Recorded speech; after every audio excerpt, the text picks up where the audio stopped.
بسم اللہ الرحمن الرحیم۔ السلام علیکم ورحمۃ اللہ وبرکاتہ۔ دین اور اخلاص چینل کی پیارے دوستوں، کیسے ہیں آپ سب؟ میں امید کرتا ہوں کہ آپ سب خیریت سے ہوں گے۔ میری اللہ پاک سے دعا ہے کہ اللہ پاک آپ کو سدا ہنستا مسکراتا رکھے، آمین۔ پیارے دوستوں، آج کی اس ویڈیو میں ہم بات کریں گے کہ عورتیں رمضان میں تراویح کی نماز کیسے پڑھیں۔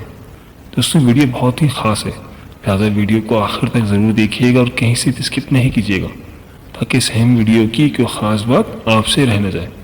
اور دوستوں، اگر آپ ہمارے چینل دین اور اخلاص پر نئے ہیں یا اگر آپ نے ابھی تک ہمارا چینل سبسکرائب نہیں کیا تو آپ سے گزارش ہے کہ ابھی ہمارے چینل دین اور اخلاص کو سبسکرائب کر لیں اور ساتھ ہی لگے بیل کے بٹن کو بھی دبا دیں تاکہ آپ کو ہماری ہر نئی اور آنے والی ویڈیو کا نوٹیفیکیشن سب سے پہلے ملتا رہے۔ پیارے دوستوں، حضرت عائشہ صدیقہ رضی اللہ تعالیٰ عنہ فرماتی ہیں کہ رسول اللہ صلی اللہ علیہ وآلہ وسلم نے رمضان کی ایک رات مسجد میں نماز تراویح پڑھی تو لوگوں نے آپ صلی اللہ علیہ وآلہ وسلم کے ساتھ نماز پڑھی۔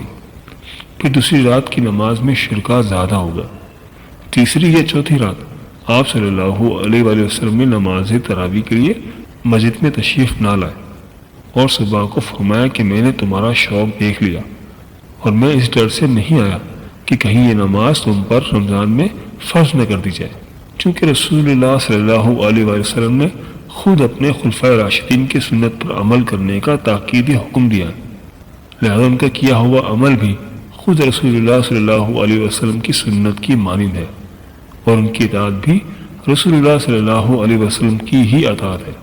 لہذا جب حضرت عمر رضی اللہ تعالیٰ عنہ جو خود خلیفہ راشد عشرہ مبشرہ میں سے ایک اور بہت بڑے فضائل کے حامل ہیں نے جلیل القدر فقہاء صحابہ کرام رضوان اللہ عنہم کی موجودگی میں رمضان المبارک میں باجماعت تراویح کا اہتمام کروایا تو سب نے اس کی تحسین کی، کسی ایک نے بھی نکیر نہیں کی، اس لیے تراویح کی نماز سنت موقوتہ ہے۔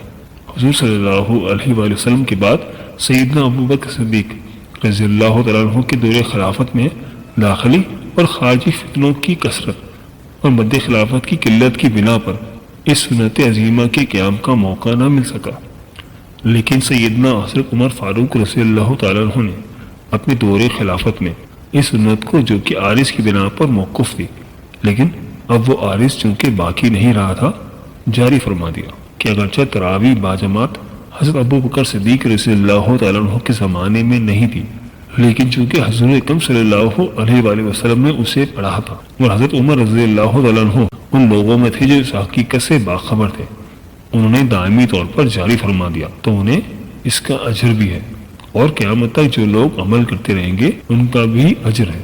بخاری شریف میں حضرت عائشہ صدیقہ رضی اللہ تعالیٰ عنہ سے روایت ہے کہ ایک رات رسول اللہ صلی اللہ علیہ وسلم مسجد تشریف لائے اور نماز پڑھی، لوگوں نے بھی آپ کے ساتھ نماز پڑھی۔ ان نمازیوں نے صبح ہونے پر دوسرے لوگوں کو بھی بتایا تو دوسری رات مجمع بہت بڑھ گیا اور آپ صلی اللہ علیہ وآلہ وسلم کے ساتھ لوگوں نے نماز ادا کی۔ تیسری رات باتیں سن کر لوگ بہت اکٹھے ہوئے، حتیٰ کہ مسجد کی تنگ و امانی ظاہر ہونے لگی۔ اس شب صبح کی نماز سے فارغ ہو کر آپ صلی اللہ علیہ وآلہ وسلم نے لوگوں پر متوجہ ہو کر ارشاد فرمایا کہ میں خطرہ محسوس کرتا ہوں کہ کہیں تم پر یہ نماز فرض نہ کر دی جائے اور پھر تم اسے پڑھ نہ سکو گے۔ تراویح کی نماز جس طرح مردوں کے لیے پڑھنا ضروری ہے، اسی طرح عورتوں کے لیے بھی اس نماز کو پڑھنا ضروری ہے۔ بہت سی خواتین اس غلط فہمی کا شکار ہوتی ہیں، وہ سمجھتی ہیں کہ شاید تراویح کی نماز صرف مردوں کے لیے پڑھنا ضروری ہے، عورتوں کے لیے اس نماز کو پڑھنا ضروری نہیں، حالانکہ یہ بہت بڑی غلط فہمی ہے۔ یاد رکھیے گا کہ تراویح کی نماز سنت موقوتہ ہے، بغیر کسی شرعی عذر کے اگر اس کو چھوڑ دیں گے تو گناہ گار ہوں گے۔ مرد بھی پڑھیں گے اور عورتوں کے لیے بھی اس نماز کو پڑھنا بہت ضروری ہے۔ اگر عورتیں اس نماز کو بغیر کسی شرعی عذر کے چھوڑیں تو گناہ گار ہوں گی، اسی لیے عورتیں بھی اس نماز کو لازمی پڑھیں۔ اب مسئلہ یہ ہے کہ مرد حضرات تو مسجد چلے جاتے ہیں جہاں پر باقاعدہ تراویح کی نماز جماعت کے ساتھ ادا کی جاتی ہے، لیکن جو خواتین گھر کے اندر اس نماز کو کس طریقے سے پڑھیں، اس نماز کو پڑھنے کا طریقہ کار کیا ہے اور اس نماز کی نیت کیسے کریں گے، اس نماز میں کون سی صورت پڑھی جائیں گی۔ سب سے پہلے تو ہم عشاء کے 4 فرض پڑھیں گے۔ عشاء کی نماز کے 4 فرض پڑھنے کے بعد پھر ہم 2 رکعت سنت موقوتہ ادا کریں گے۔ پھر اس کے بعد وطر کی نماز نہیں پڑھیں گے، پھر 20 رکعت نماز تراویح کی نماز ادا کی جائے گی۔ 20 رکعت تراویح کی نماز پڑھیں گے، 20 رکعت تراویح کی نماز پڑھنے کے بعد پھر وطر پڑھیں گے، 4 فرض پڑھ لیے تو سنت پڑھ لی، اس کے بعد پھر 20 رکعت نماز تراویح پڑھ لی، اور وہ 20 رکعت نماز 2 رکعت کر کے پڑھی جائے گی، یعنی 2 رکعت پڑھنے کے بعد سلام پھیر دیں گے، پھر اس کے بعد 2 رکعت اسی طرح سے 2 کر کے 20 رکعت نماز ادا کی جائے گی۔ اگر آپ 4 رکعت پڑھتی ہیں تو تب بھی کوئی حرج نہیں ہے، نماز ہو جائے گی۔ مناسب یہ ہے کہ 2 رکعت نماز پڑھ کے 20 رکعت پوری کی جائے۔ اب 2 رکعت کر کے پڑھ لیں یا 4 ہر 4 رکعت کے بعد تراویح کی دعا کو پڑھیں گے۔ اگر آپ کو دعا زبانی نہیں آتی تو اس کو دیکھ کر بھی پڑھ سکتے ہیں۔ ہر 4 رکعت کے بعد اس دعا کو پڑھیں گے۔ اس میں 4 رکعت پڑھنے کے بعد اس طرح بیٹھ کر دعا یا تسبیح پڑھی جائے گی۔ 20 رکعت اسی طرح سے مکمل ہوگی۔ اب مسئلہ یہ ہے کہ ان 20 رکعتوں میں ہم نے کون سی صورتیں پڑھنی ہیں؟ پیارے دوستوں، اس کے لیے کوئی خاص صورتیں نہیں ہیں کہ ضروری نہیں کہ یہ صورتیں ہی پڑھی جائیں۔ جو بھی آپ کو قرآن پاک آتا ہے، کوئی سی بھی صورتیں جو کہ آپ کو آتی ہیں، 10 صورتیں آتی ہیں تو 10 پڑھ لیں، 5 آتی ہیں تو 5 پڑھ لیں۔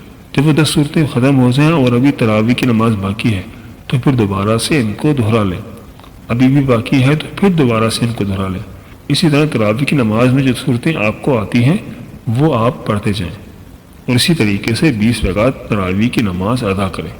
اگر آپ کو صرف 4 صورتیں آتی ہیں، یعنی 4 کل آتے ہیں، تو تب بھی آپ کی نماز بالکل آسان طریقے سے ادا ہو جائے گی، یعنی کہ 2 رکعتوں میں آپ نے 2 کل پڑھ لی، پھر اس کے بعد 2 رکعتوں میں آپ نے 2 کل پڑھ لی، اسی طریقے سے 4 رکعت بھی ہو جائے گی اور 4 کل بھی ختم ہو جائیں گے، اور پھر دوبارہ سے ان کو دہرا لیں۔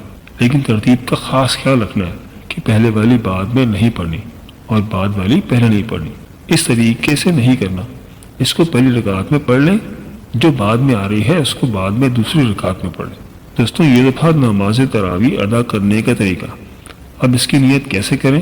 دوستوں، نیت کہتے ہیں دل کے ارادے کو۔ زبان سے نیت کرنا کوئی ضرور نہیں ہے، کوئی شرط نہیں ہے۔ دل کے اندر جو آپ کا ارادہ ہے، آپ کھڑی ہوئی ہیں، آپ نے دل کے اندر ارادہ کیا ہے کہ میں 2 رکعت تراویح کی نماز پڑھتی ہوں، بس یہ نیت ہو گئی۔ اس کے علاوہ کوئی زبان سے نیت کرنا یہ کوئی ضروری نہیں ہے، لیکن علماء بیان کرتے ہیں کہ زبان سے نیت کرنا مستحب ہے۔ اگر آپ زبان سے نیت کریں گے تو اس طرح سے بھی کر سکتے ہیں کہ میں نیت کرتی ہوں 2 رکعت نماز تراویح واسطے اللہ تبارک و تعالیٰ کے، منہ میرا کعبہ شریف کی طرف، اللہ اکبر۔ لیکن یہ کوئی ضروری نہیں ہے۔ 20 رکعت نماز ختم ہو جانے کے بعد پھر آپ دعا پڑھیں گے۔ دعا کرنے کے بعد پھر وطر کی نماز پڑھی جائے گی، کیونکہ ہم نے پہلے وطر کی نماز نہیں پڑھی تھی۔ پھر چاہے تو آگے کے نفل بھی پڑھ سکتے ہیں، چاہے تو نہ پڑھیں، وہ آپ کی مرضی ہے۔ وطر پڑھنے کے بعد آپ کی نماز ختم ہو جائے گی۔ یہ نماز تراویح ادا کرنے کا طریقہ ہے۔ عورتوں کے لیے بہتر یہ ہے کہ تنہا تراویح کی نماز پڑھ لیں۔ اگر گھر میں جماعت ہو رہی ہے تو جماعت میں بھی شریک ہو سکتی ہیں، لیکن عورتوں کا امامت کرنا درست نہیں ہے۔ عورتوں کی امامت کی کئی صورتیں ہیں۔ کوئی حافظہ خاتون ہے تو وہ اپنے گھر کے مرد عورت کی امامت کرے، یہ ناجائز ہے، اس لیے کہ عورتیں مردوں کی امامت نہیں کر سکتی۔ خیر القرون میں اس کی کوئی مثال نہیں ہے۔ حضرات صحابہ میں بعض بہت بلند مقام کی حامل تھی۔ حضرت عائشہ کا عمل و تقویٰ صحابہ کی نگاہ میں بہت بلند تھا۔ حضرات صحابہ مشکل مسائل میں ان سے رجوع کیا کرتے تھے، لیکن کوئی ایک واقعہ بھی ایسا مذکورہ نہیں ہے کہ عورتوں نے مردوں کی امامت کی ہو۔ حدیث میں ہے کہ آپ صلی اللہ علیہ وآلہ وسلم نے فرمایا، عورتوں کو پیچھے رکھو جسے اللہ تعالیٰ نے ان کو پیچھے رکھا ہے۔ حدیث سے معلوم ہوتا ہے کہ عورتوں کو مردوں کے پیچھے کھڑا ہونا چاہیے۔ اگر عورت کو مردوں کا امام بنا دیا جائے تو عورت کا مردوں کے آگے ہونا لازم ہوئے گا، اس لیے عورتوں کے لیے مردوں کی امامت کرنا ناجائز و حرام ہے۔ موجودہ حالات میں بعض لوگوں نے یہ بھی سوال کیا ہے کہ گھر میں حافظہ عورت ہے اور مردوں میں کوئی امامت کرنے کا اہل نہیں ہے، اور یا مرد کو زیادہ قرآن یاد نہیں ہے، تو کیا عورت اپنے محرم مردوں کی امامت کر سکتی ہے؟ ظاہر ہے اس کا حکم بھی عدم جواز کا ہے۔ مرد حضرات جس طرح فرض نماز ادا کرتے ہیں اسی طرح تراویح کی نماز بھی ادا کریں گے۔ پیارے دوستوں، یہ تھی ہماری آج کی ویڈیو۔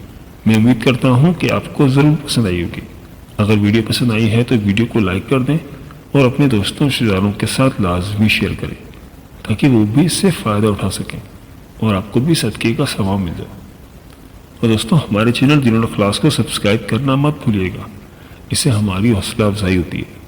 ملتے ہیں ایک نئی ویڈیو کے ساتھ، ایک نئے ٹاپک کے ساتھ۔ اللہ پاک آپ کی تمام مشکلات حل فرمائے اور اللہ پاک آپ کا حامی ناصر ہو، آمین۔ اللہ حافظ۔